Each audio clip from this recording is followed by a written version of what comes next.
Last year in 2023, I completed some great games, a whopping 20 games completed. And this year in 2024 is no exception, as there were so many more great games I was excited to play, some old and some new. So I did clear out my gaming backlog this year as well. I went through all 99 games in my Steam library. And by at least opening them up, no way was I gonna complete them all in this year.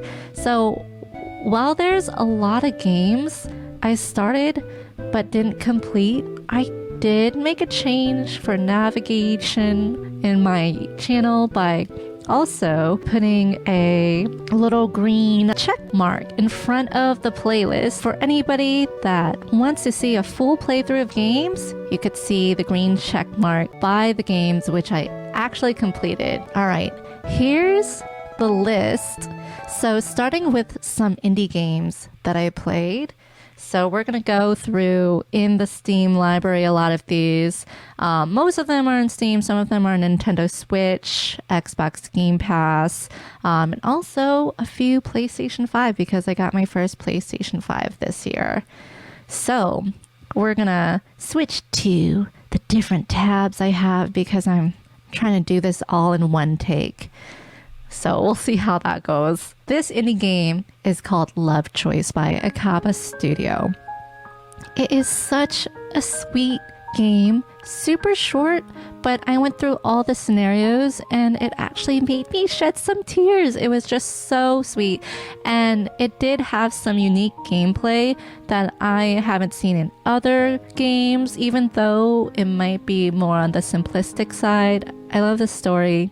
And also the actions you do are quite unique and creative. So this is Love Choice from Akaba Studio. And the order of these games is in no particular order, but we'll go on with the other indie games I played as well. Next is Papo Yo. This was actually in the backlog for my games for quite a while, maybe some years. And I tried to play it years earlier. It didn't really capture me, but then I decided to pick it up, finally finish it. It was a good game. I played in about 5 or 6 hours. And the story is actually pretty deep. And the puzzles are unique as well. So this one is Papo and Yo from Minority Media Inc. All right, moving on to the next game. This is also a backlog of mine that I had for years, and I don't know why I put it off. I think I was scared of it consuming me, but it's actually a really short, sweet game called Opus, The Day We Found Earth. This is from Sigono Inc., and they developed this really short game. It's mostly narrative based with some clicking around for the gameplay. So even though the gameplay might be maybe on the more simplistic side, the story is really heartwarming, where you follow a robot trying to find Earth. And so you go through what happened with the shipmates and the stories of the shipmates as well, and you find some secrets along the way. So it's a really sweet little game that's short to play as well. And so that's the third short indie game that I played. All right, moving on to the next one. Thomas Was Alone. This year was actually the second time I played and completed this game. I love the narration. It is by Bithell Games. And this game really touches my heart because you just play as shapes. But these shapes have more personality than probably most of the games I've ever tried. And it's just amazing what you can create with story, but also unique, engaging gameplay. The first time I played it, I just could not put the game down, and I played it all the way through because the puzzles were engaging, the narration and the stories of these shapes, the rectangles, the squares, Claire, they all have their own great personalities. And so I had to play it again and wanted to show it on stream. So I have all these on my channel. And yeah, it was great the second time as well. So This is Thomas Was Alone by Bithell Games. This is also a game I reference a lot. Games that you don't need that much graphically intense stuff. For me, I love a good story, so this was a great example of that. That was my list of short indie games that I played. Now we're going to move on to the retro games I played. I played a bunch of retro games this year because I actually got access to Nintendo Switch Online. And the first game I played on Nintendo Switch Online expansion pass was Zelda Ocarina of Time. Now, Zelda games for me don't hold the best storylines compared to other games I played, but I would say Zelda games, and this one is no exception, has some of the best puzzles and creative kind of concepts you could play in any game. This was EPS's favorite game of all time. And yeah, I was not disappointed. I played it all the way through. The puzzles were great. I actually really liked the water temple. It was challenging. So Zelda Ocarina of Time was the first, I guess, retro game that I played in the year 2024. And so moving on to the next retro game, Kingdom Hearts. And so I played that for the first time. I actually bought it for the Switch first, which was Nintendo Switch, which is a huge mistake. I love cloud gaming, but for Nintendo Switch, their cloud technology is not really up to par. So I don't recommend getting it on the Switch because you could only access it through cloud gaming, through the internet connection, and it's just really laggy. It's not as good as the other cloud gaming companies out there, but hopefully they improve that in the future. But I ended up buying a second copy of this on Steam. This year, Kingdom Hearts was officially released on Steam, which I was really happy about. So I played through the first game. I have to say, it was definitely the biggest surprise of a game I've ever come across. I didn't know much about Kingdom Hearts. I just knew it was like Disney characters and maybe Final Fantasy characters.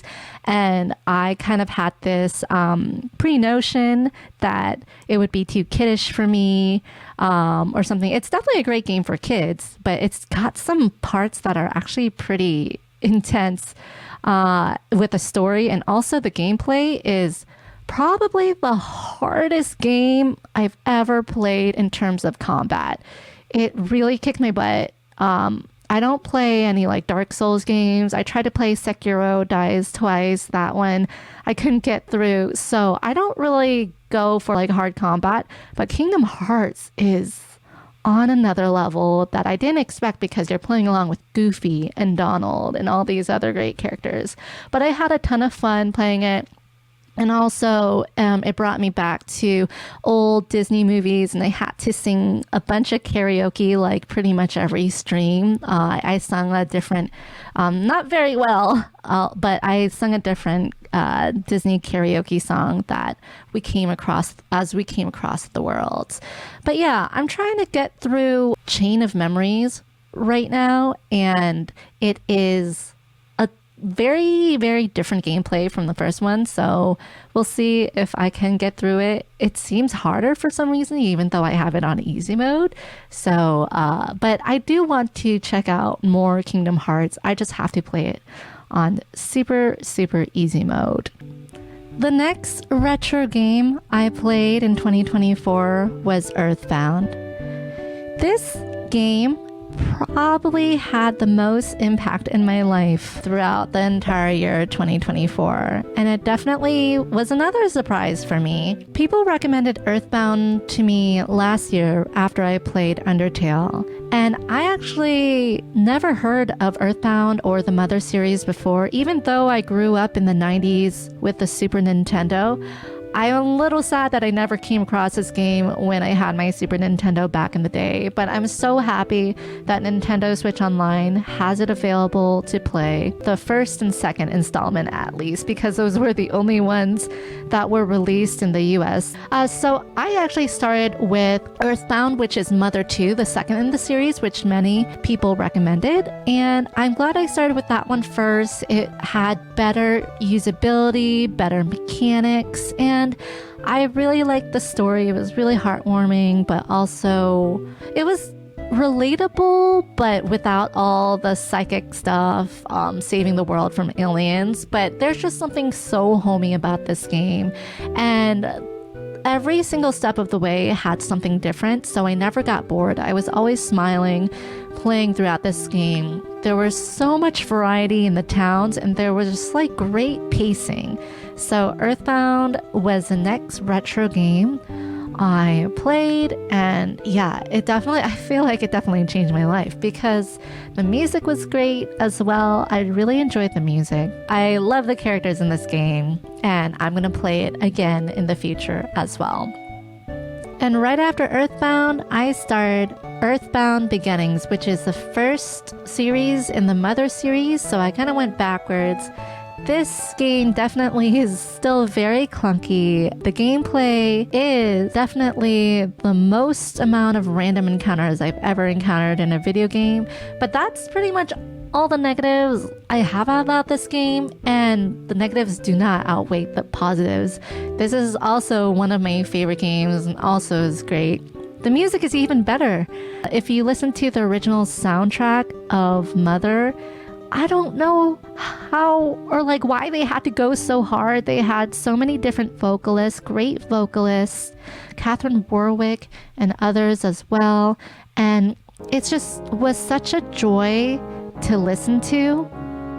And so, yeah, playing through Earthbound was great. Nostalgia, even though I never played it, but it gave that nostalgic feeling at the same time. So there's just so many great things I can talk about with the Mother Earthbound series. I ended up doing like my own kind of scrappy ukulele music covers for these songs as well. Some of my favorites is Pollyanna, Wisdom of the World, some great songs. And so this game is great. Also, the community is great. A lot of you joined on and watched along with me. And yeah, the community of Earthbound is so nice and welcoming as well. So yeah, I'm happy to be an Earthbound fan, and I definitely recommend this game. And I'm excited to play the third one in the series, Mother 3. The one that was never released in the US, but we'll find a way to play it as well. So that rounds up the retro games I played in 2024. It was totally fun going back in time, playing games from the 80s, games that were the oldest I've ever completed on this channel. And so yeah, that is Earthbound and retro games. So next we're moving on. Devil May Cry 5. I've been a fan of watching Devil May Cry games. I've never really played through them myself. They're kind of tough for me. I own a lot of the first ones, like 3 and 4, and they're quite hard, especially 3. That one I couldn't really get past the first few levels. Devil May Cry 5 is a little bit easier for me to manage, but it definitely has its challenges as well. It was fun to playing as Dante, Nero as well, and the mechanics and level ups are pretty fun. The story for Devil May Cry 5 is a little bit on the lighter side, but yeah, it was pretty awesome gameplay. So that's Devil May Cry 5. Moving on is Hellblade: Senua's Sacrifice. This game, I absolutely adore it. It is like a sensory masterpiece. The sound design, the best in any game I've played. The story is so captivating and dark, but it's also got a lot of strength and courage playing as Senua. And I loved going into the lore of the Norse mythology. It was great to play. Love the story. Love everything about it. It is a short game, and the gameplay can be a little bit maybe more simple compared to other games. There's not really much level up systems. It's not an RPG. It's very story driven, straightforward, but oh man, is it captivating. I love this game. And so, of course, this was when part 2 was coming out, and I had to play part 2. So Senua's Hellblade 2, Senua's Saga. So this one was a little bit of a disappointment. It was a lot of walking simulator stuff to me. The combat was actually more simplified. For some reason, they didn't expand really much, or even you could argue at all on the combat, because it wasn't as challenging.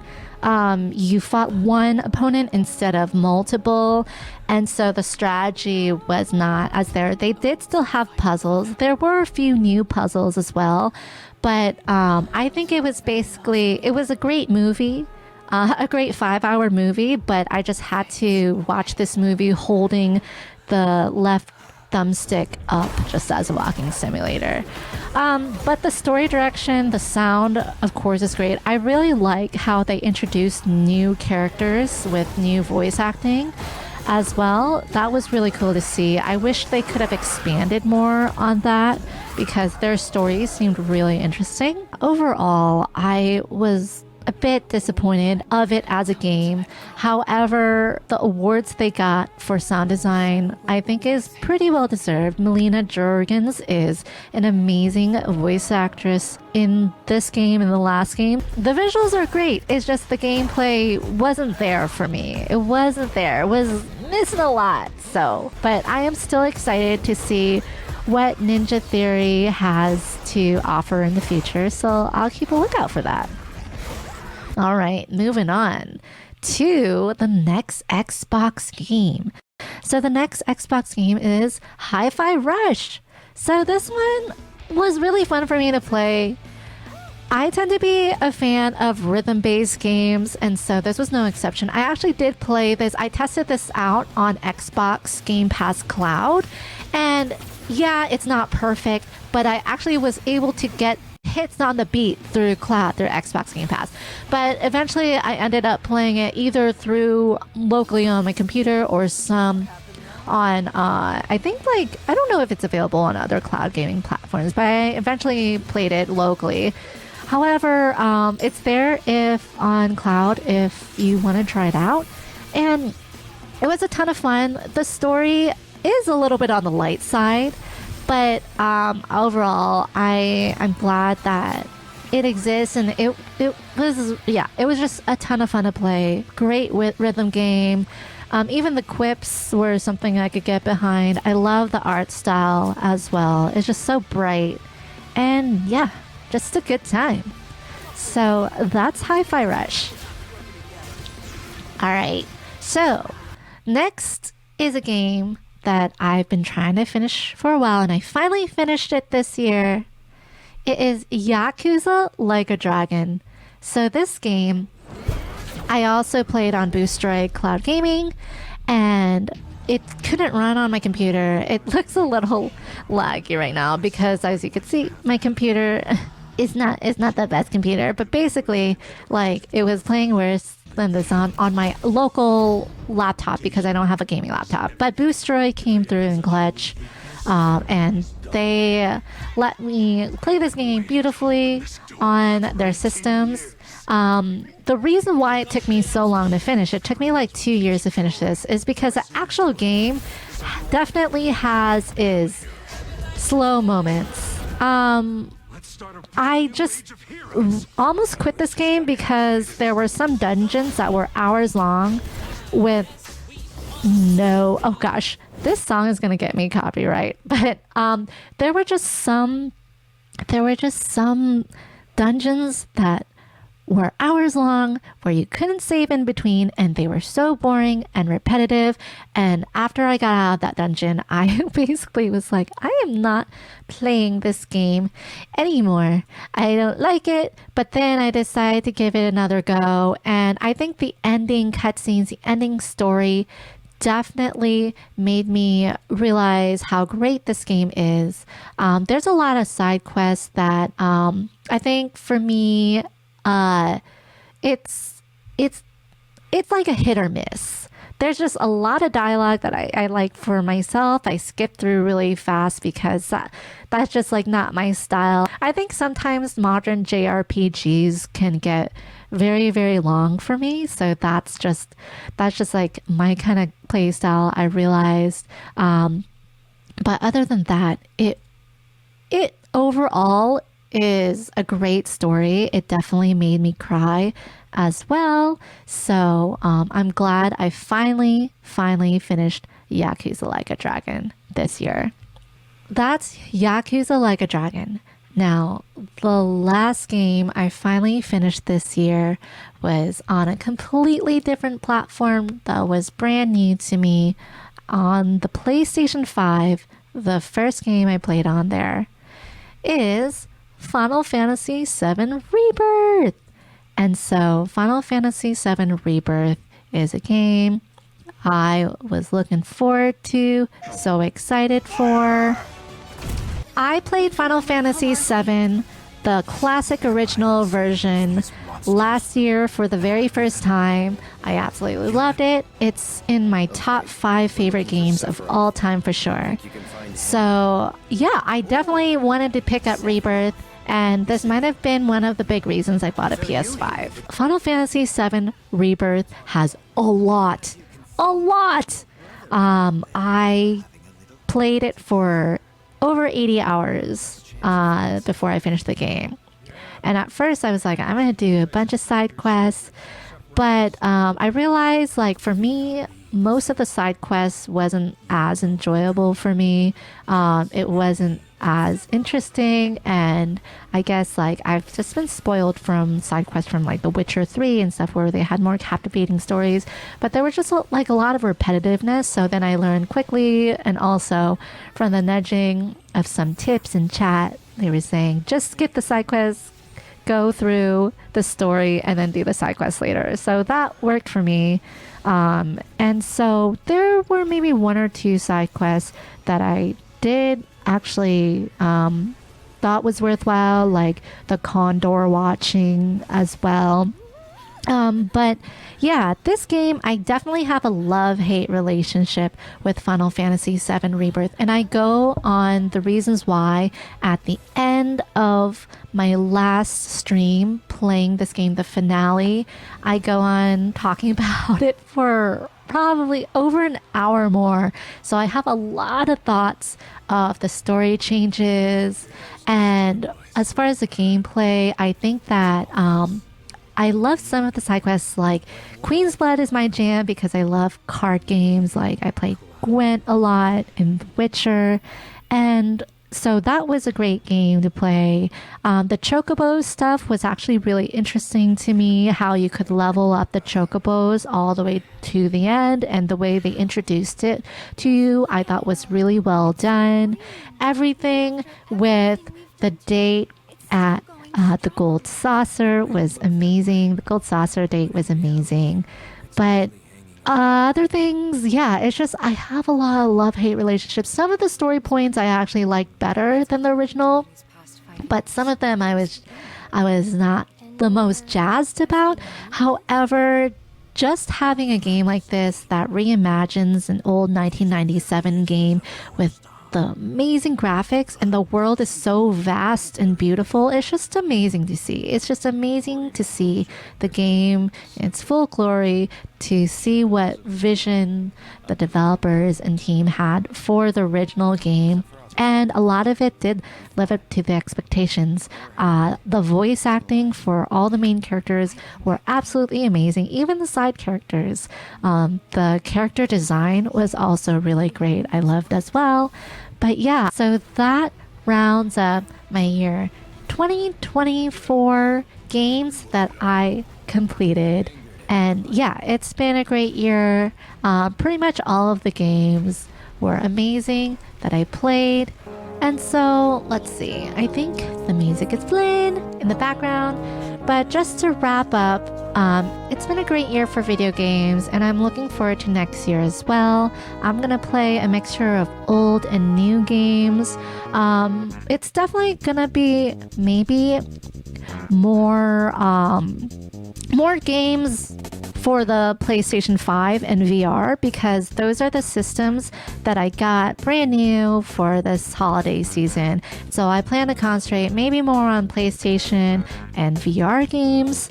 And so those games include things like The Order 1886, and then we have God of War I want to play for the first time on PlayStation, Uncharted 4 I want to play that, Horizon Call of the Mountain, moving on to VR games now. I'm in the middle of playing that. I still have to finish that.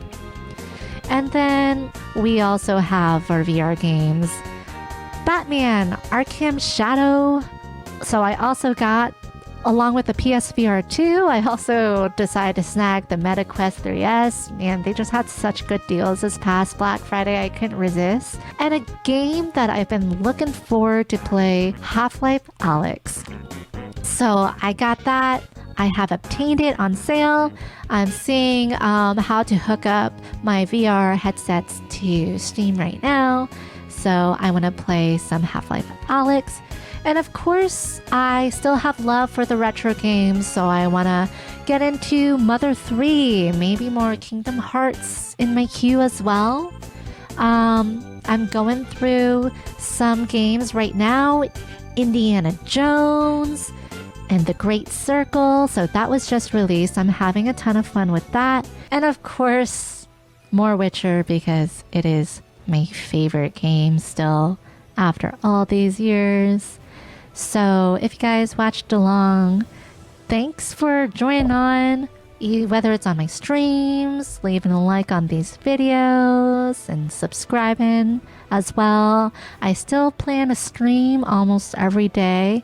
Maybe it's up Wednesdays or a few days here and there, but I stream pretty frequently. So check out my live tab for latest streams, and I just post random videos here and there. So join along if you want to see more games that I listed. And yeah, thanks for watching this video. Catch you guys next time.